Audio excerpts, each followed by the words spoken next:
Cameraman थोडं मागे sir, cameraman मागे सर.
तन्नो भवत्वर्यमा तन्न इन्द्रो बृहस्पतिः तन्नो विष्णुरुक्रमः नमो ब्रह्मणे नमस्ते वायो त्वमेव प्रत्यक्षं ब्रह्मासि त्वमेव प्रत्यक्षं ब्रह्म वदिष्यामि ऋतं वदिष्यामि सत्यं वदिष्यामि तदमावदो तद्भक्तारमवदो अवतुमाम् अवद्भक्तारम् ॐ शान्ति शान्तिः सोममरायेतो निरः दिवेदः सनत्वर्षदति दुर्गाणि विश्वानावेव सिन्धुभद्रया तपसा ज्वलन्तीं वैरोचनीं कर्मफलेषु दृष्टाम् दुर्गां देवीं शरणं प्रपद्ये सुतरसितरसे नमः अग्ने त्वं पारयानभ्यो अस्मान् स्वस्ति विरति दुर्गाणि विश्वाः ऊर्ध्वपृथ्वी बहुलाट पूर्वी वातोकायतनयाय शयोः विश्वानिनो दुर्गः जातवेदस्सिन्धुन्ननावातु नितादिमर्षि अग्ने अग्निवन्मनसा कृतानो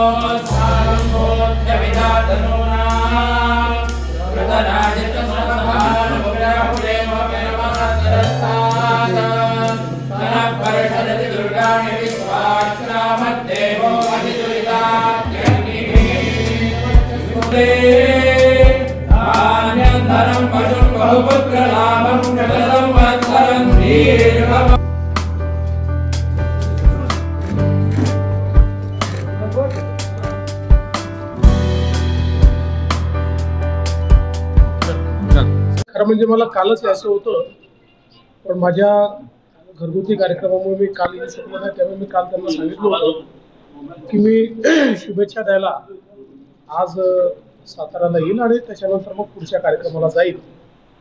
मला अतिशय आनंद आहे की आज या ठिकाणी मी उदयनराजेंना शुभेच्छा देण्याकरता आलो आहे.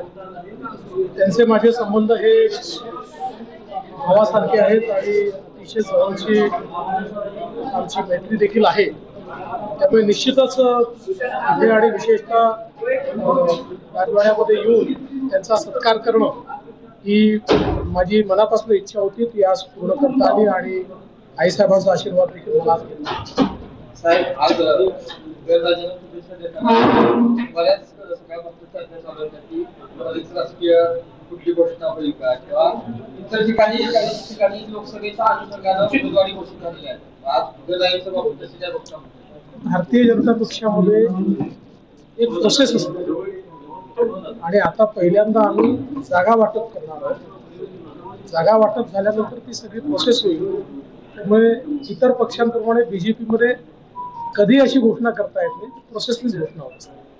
आता काही जी नावं बाहेर चर्चेली जात आहेत ती नेमकी काय म्हणून सांगा?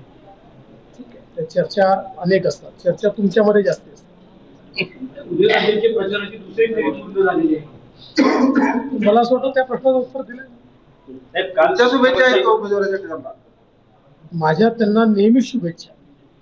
आणि मला असं वाटतं की खरं म्हणजे त्यांचे माझे जे संबंध आहेत त्यामुळे मी तर नेहमीच त्यांच्यासोबत होतो.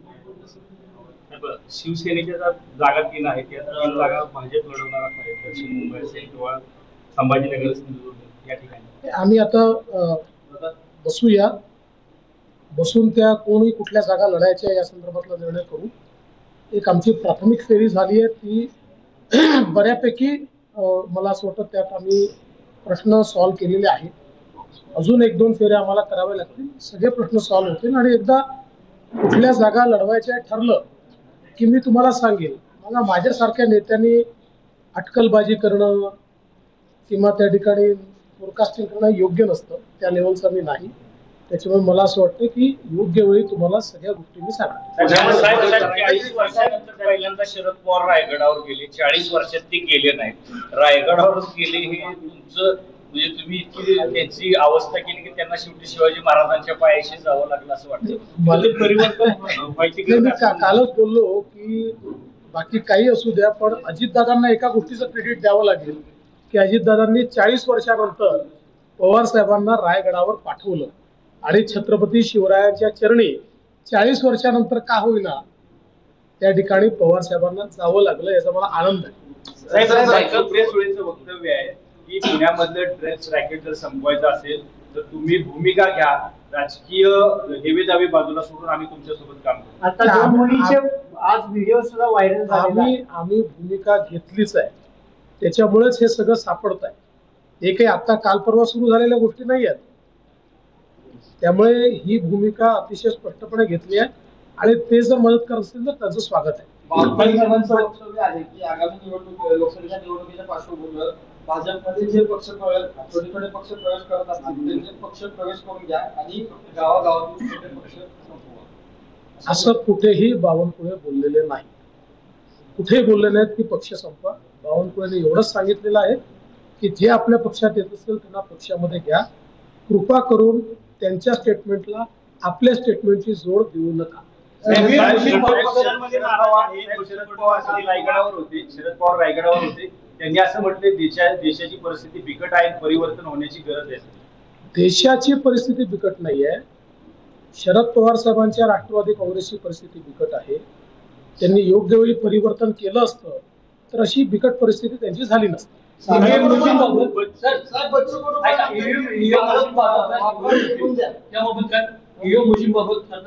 होत आहे, मोर्चे निघतात, आंदोलन होत आहे. असं आहे की जेव्हा जिंकतात तेव्हा ईव्हीएम मशीन चांगली असते, हारतात तेव्हा ती खराब असते. इलेक्शन कमिशननी सगळ्या पक्षांना ओपन चॅलेंज दिला होता, ओपन चॅलेंज. ज्यांच्याजवळ ईव्हीएम मशीन टॅम्परिंग करण्याचं कुठलाही तंत्रज्ञान असेल त्यांनी येऊन आम्हाला करून दाखवावी. एकही पक्ष देशातला हे करू शकलेला नाही. सुप्रीम कोर्टाने देखील त्या संदर्भात निर्णय दिलेला आहे. त्यामुळे हारायची मानसिकता झाली की ईव्हीएम मशीन आठवते.